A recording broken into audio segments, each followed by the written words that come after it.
जिसको आप electric potential भी कह सकते हैं। इससे पहले मैं आपको बता दूं कि मैंने 9 वीडियो पहले चैप्टर के अपलोड कर दिए जो कि विद्युत क्षेत्र से संबंधित था, और 9 ही वीडियो मैंने पार्ट 2 की भी अपलोड कर दी है जो कि गाउस के नियम से संबंधित था। इन दोनों चैप्टरों के अंदर मैं आप सभी को बेसिक चीज़ों के बारे में जो फंडामेंटल इंफॉर्मेशन है वो सारी की सारी विद ऑल एक्यूरेट डेरिवेशंस मैं आपको दे चुका हूँ।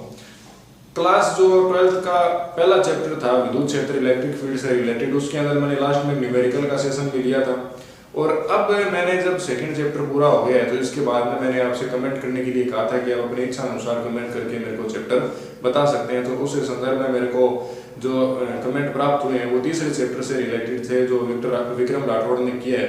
तो इसके लिए मैंने आज आप सभी से भी रिक्वेस्ट करता हूं कि आप अपनी जो भावनाएं हैं, क्योंकि ये वर्चुअल की दुनिया है, आप हमें देख पा रहे हैं लेकिन हम आपको नहीं देख पा रहे हैं, तो आप क्या कीजिए अपने कमेंट के हिसाब से अपनी भावनाओं को प्रदर्शित कर सकते हैं। तो उसके हिसाब से हम यहाँ पर आपको समझाने की कोशिश करेंगे। तो आप क्या कीजिए अपना जो भी कमेंट है, आपके जो भी क्वेश्चन है, आप उसको कमेंट करके बताइए। और ये जो वीडियो है ये श्री हनुमान बालिका उच्च माध्यमिक विद्यालय की तरफ से प्रसारित की जा रहे हैं। मैं निखिल सोनी, भौतिक विभाग श्री हनुमान बालिका उच्च माध्यमिक विद्यालय, आप सभी को स्वागत करता हूँ हमारे इस वीडियो में। तो वीडियो को अंत तक देखना है। आज हमारा तीसरा चैप्टर चालू हो चुका है। लॉकडाउन की जो परिस्थिति है उनके हिसाब से हमने 2 चैप्टर अभी तक पूरे कंप्लीट करा दिए हैं, और जो हमारा तीसरा चैप्टर है ये विद्युत विभव से संबंधित है, जिसको आप इलेक्ट्रिक पोटेंशियल भी बोल सकते हैं। ये जो हमारा चैप्टर होगा ये थोड़ा बेसिक से ऊपर की तरफ उठ के चलेगा, जिसके अंदर हम विद्युत विभव के बारे में जुड़े अपनी इंफॉर्मेशन है वो कैलकुलेट करेंगे।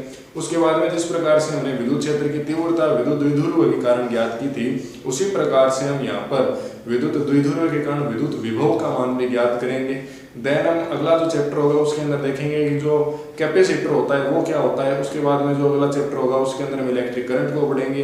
देन उसके अगले वाले चैप्टर के अंदर हम किरचॉफ के नियम को पढ़ेंगे। इतने के अंदर हमारा जो इलेक्ट्रिक करंट का जो भाग है वो पूरा कंप्लीट हो जाएगा। इसके बाद में हमारा मैग्नेटिक फील्ड क्रिएट होगा। 7वें चैप्टर के अंदर विद्युत धारा का चुंबकीय प्रभाव उसके अंदर पढ़ना है। 8वें चैप्टर के अंदर हमें जो प्रकृति के अंदर उपस्थित है चुंबकीय घटक होते हैं, क्षैतिज घटक, नमन कोण, नति कोण, सभी के बारे में पढ़ना है। 9वां पाठ हमारा आ जाएगा अल्टरनेटिंग करंट से संबंधित, जिसको आप डायरेक्ट करंट या एसी करंट भी कह सकते हैं। उसके आगे जो हमारा चैप्टर होगा उसके अंदर हम प्रकाशीय किरणों के बारे में पढ़ेंगे। 2 हमारी प्रकाश की घटनाएं होंगी। इस प्रकार से हम सारा कोर्स है वो कवर करने की कोशिश कर रहे हैं। तो आज का हमारा चैप्टर ये चैप्टर 3 है।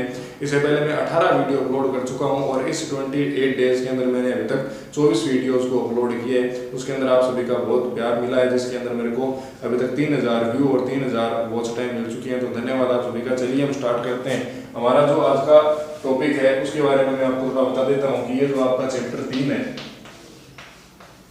जिसको आप बोलते हैं विद्युत विभव, जिसका नाम क्या है विद्युत विभव से संबंधित है। सबसे पहले मैं आपको बताऊंगा कि जो विद्युत विभव है वो क्या होता है। उसके बाद में पढ़ेंगे विद्युत विभवांतर क्या होता है। तो आपको ये सारी चीजें अपनी नोटबुक के अंदर नोट कर लेनी है। तो ये सबसे पहले मैं आपको डेफिनेशन बता रहा हूँ कि विद्युत विभव क्या होता है। यहाँ पर डेफिनेशन बताऊंगा, उधर हम समझा देंगे। तो देखिए विद्युत विभव जिसको हम रिप्रेजेंट करते हैं, जिसे आपने क्लास 10 के अंदर भी पढ़ा होगा। देखिए एक क्या होता है कि ये आपका कोई आवेश यहाँ पर रखा हुआ है जिसको आप परीक्षण आवेश कह रहे हैं, या इसको क्यू नॉट बोल सकते हैं। इसको मैं क्या बोल रहा हूँ, क्यू नॉट बोल सकते, परीक्षण आवेश कह दीजिए, कोई आवेश कह दीजिए। इस आवेश के कारण इसके चारों तरफ एक क्षेत्र बना हुआ है। इस क्षेत्र को हम क्या बोल रहे हैं, विद्युत क्षेत्र बोल रहे हैं।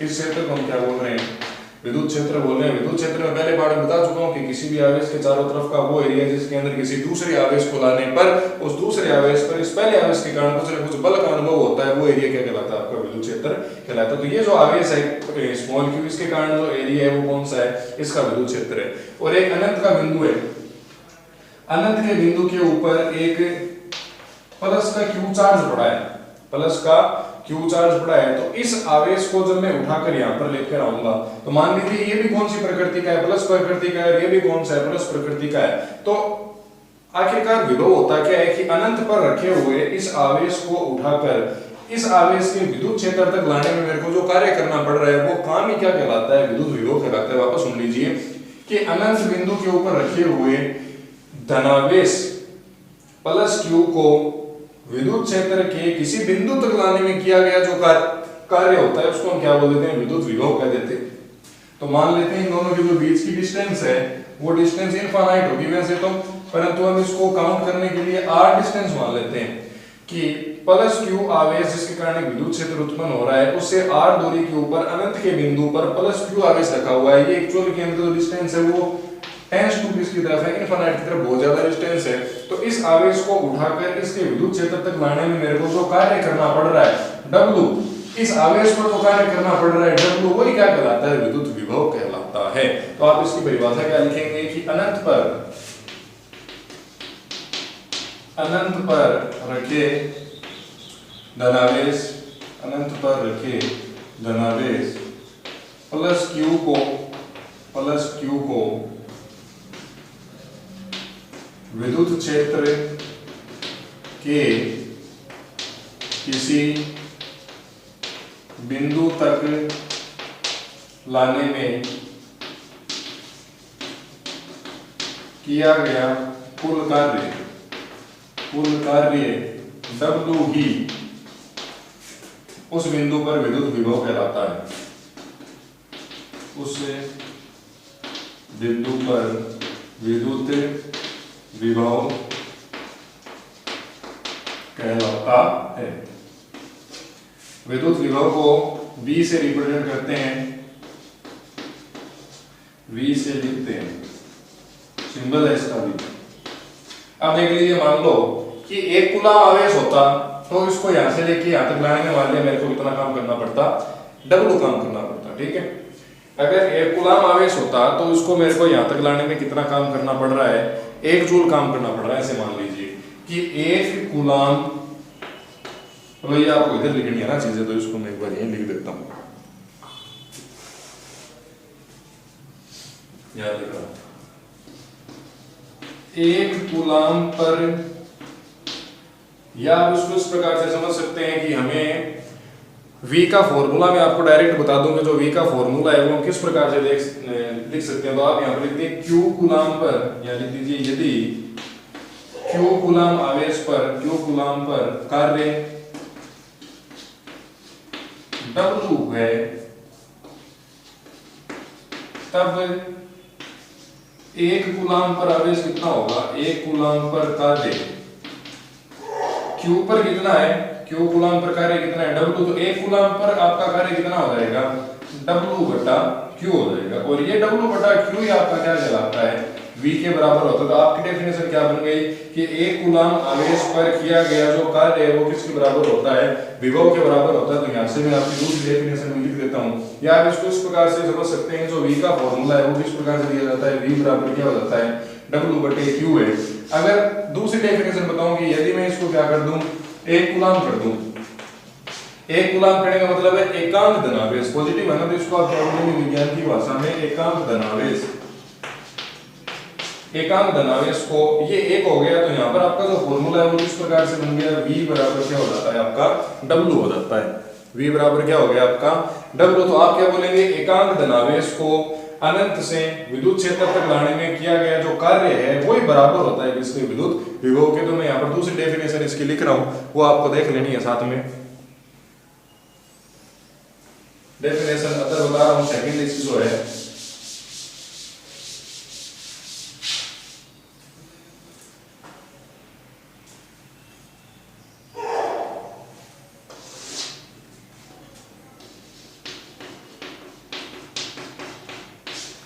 एकांक धनावेश को, एकांक धनावेश को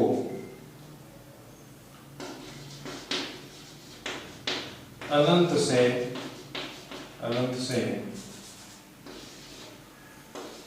विद्युत क्षेत्र तक लाने में किया गया कार्य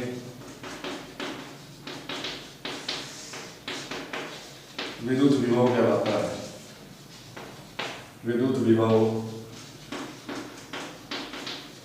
कहलाता है। फॉर्मूला V बराबर W बटे Q।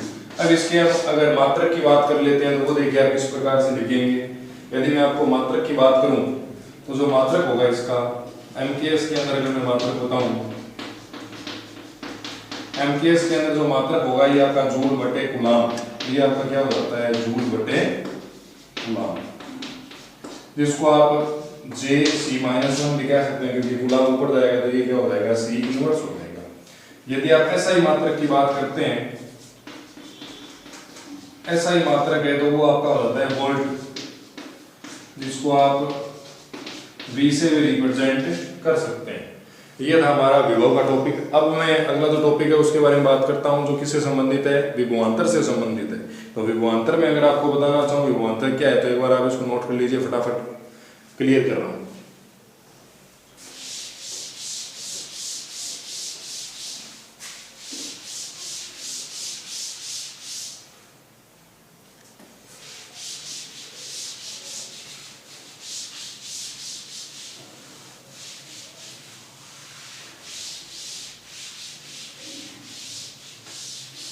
विद्युत विभवांतर की अगर मैं बात करता हूं तो देखिए वो क्या होता है।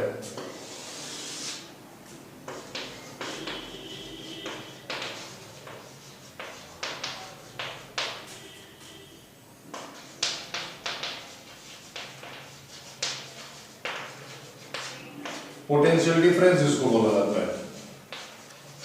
देखिए विद्युत विभवांतर क्या होगा कि दो जो विद्युत क्षेत्र के बिंदु है उनका विभवों का जो अंतर है that is known as potential difference. कि हमने क्या जाना था कि अनंत के बिंदु का जो आवेश था उसको मैं कहां पर लेके आया था, ये मैंने मान लिया आवेश Q है, इसके चारों तरफ का विद्युत क्षेत्र है, इसका पॉइंट क्या हो गया A हो गया। तो यहाँ तक मैं जब इसको लेके आया तो इस पर मेरे को कितना काम करना पड़ा, WA काम करना पड़ा, और इसके ऊपर जो विभव उत्पन्न हुआ इस A के ऊपर उसको मैं क्या कह रहा हूँ VA कह रहा हूँ। अब मैं इसको क्या करूं थोड़ा और दूर ले जाता हूं B बिंदु के ऊपर, तो यहां से लेके यहां तक ले जाने में मेरे को कितना काम करना पड़ेगा WB, और इसके ऊपर जो विभव उत्पन्न होता है उसको हम क्या बोलेंगे VB। तो VB और VA का जो डिफरेंस होता है, अंतर होता है, उसको आप क्या बोल देते हैं विद्युत विभवांतर बोल देते हैं। वापस सुन लीजिए कि विद्युत क्षेत्र में उपस्थित दो बिंदुओं A तथा B के मध्य उत्पन्न विभवों का जो अंतर है उसको हम क्या बोल देते हैं विद्युत विभवांतर कह देते हैं। मान लीजिए कि माना Q आवेश को अनंत से विद्युत क्षेत्र के A बिंदु तक लाने में कुल कार्य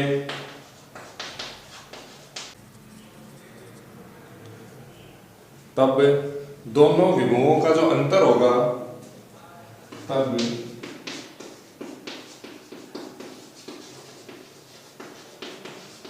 दोनों विभवों का अंतर विद्युत विभवांतर, तब दोनों बिंदुओं का अंतर विद्युत विभवांतर के बराबर होता है, विद्युत विभवांतर के बराबर होता है।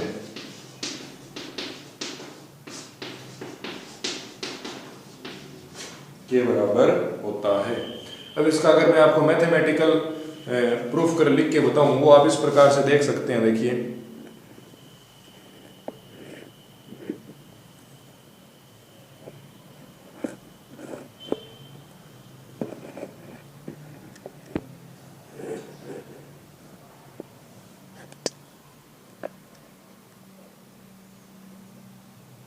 जी, हम यहाँ पर अगर इसका मैथमेटिकल डेरिवेशन करना चाहें तो वो आप इस प्रकार से लिखेंगे कि जो VAB होगा, VAB A और B के बीच का जो पोटेंशियल डिफरेंस होता है विद्यार्थियों वो होगा VA माइनस VB। इसको मैं दे रहा हूँ इक्वेशन नंबर 1। आपने क्या कहा कि इन दोनों के माना आवेश Q अनंत से विद्युत क्षेत्र के बिंदु A तक लाने में जो हम कार्य कर रहे हैं जो वो WA है, और A पर जो विभव है वो कितना है VA है। इसी प्रकार इस A से आगे अगर मैं इस बिंदु B पर ले जाऊं तो मेरे को कितना काम करना पड़ेगा WB करना पड़ेगा, तो विभव कितना हो जाएगा VB हो जाएगा। इन दोनों के जो बीच की डिफरेंस है you can assume this small r metre, then इन दोनों का जो डिफरेंस होगा VA और VB का वो क्या कहलाएगा आपका पोटेंशियल डिफरेंस कहलाएगा इन दोनों के बीच में। तो इसको हम रिप्रेजेंट करते हैं किससे VAB से बराबर हो जाएगा किसके VA माइनस VB के समीकरण नंबर 1। आप जानते हैं कि जो VA है देखिए विभव की परिभाषा से